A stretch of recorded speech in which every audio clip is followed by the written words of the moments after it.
20h30 sur France 3. On se retrouvera bientôt.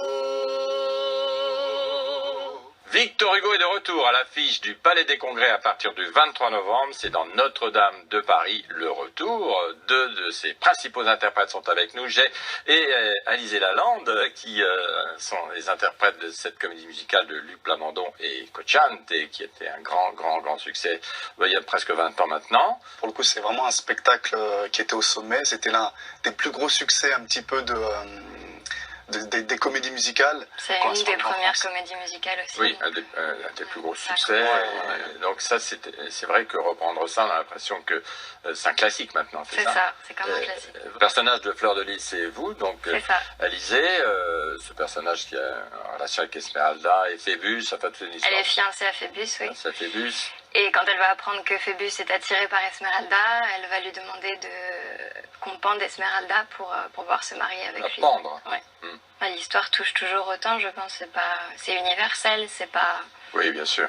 C'est aussi une. Ça parle d'amour, de désir. Voilà, on peut se reconnaître dans des personnages. Combien sur scène là? C'est le même nombre. En fait, rien n'a changé. Rien n'a changé. C'est le même spectacle. Je pense qu'il y avait une certaine demande en France, en tout cas. Les acteurs un peu aussi. Les acteurs. Oui.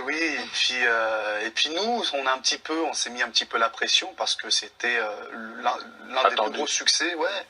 Et puis derrière, il y a des vrais personnages qui aujourd'hui ont vraiment marqué en tout cas cette comédie musicale, comme Garou, comme Hélène Ségara, comme Julie Zenati, Patrick Fury, etc. Donc derrière, c'est pas évident, mais c'est un challenge qu'on prend volontiers. Donc ça, c'est un pari que vous lancez, donc, et qui verra le jour le 23 novembre au Palais des Congrès. Vous êtes en pleine répétition, et on va voir un extrait de ces répétitions.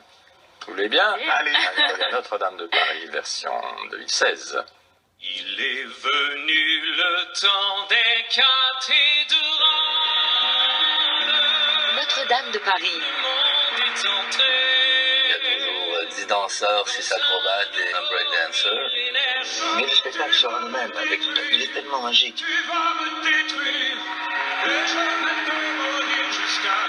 Il faut des gens qui vivent leur personnage.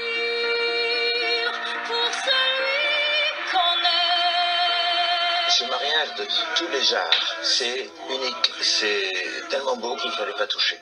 Merci Marc Brincourt pour cette